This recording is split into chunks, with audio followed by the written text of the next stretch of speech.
DJ प्रीतम धुले ब्याम हरकत हिला दिंडौरी वाले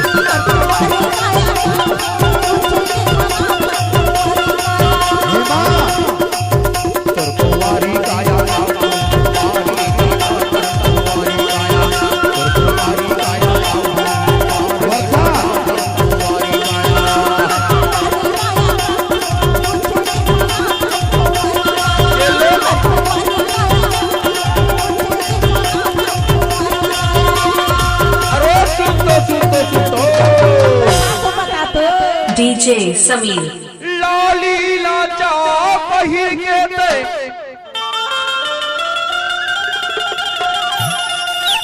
आगू आगू में चमक था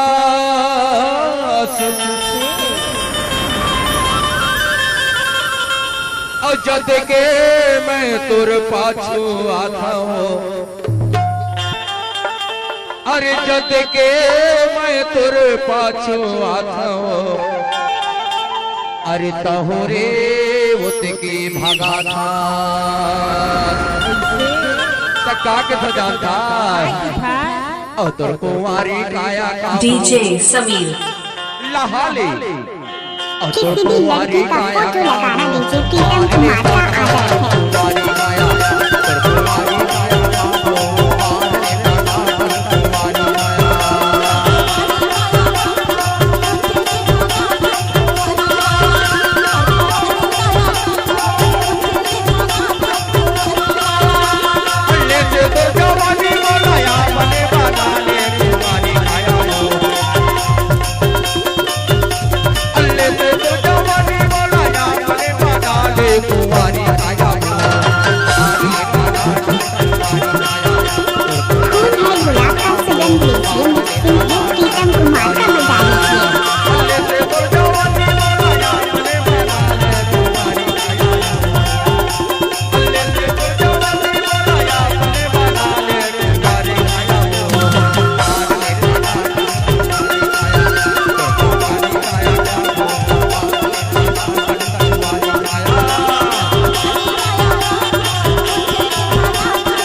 बता ए उमनिया वाले मल्ला देख देख के काबर ज्यादा पन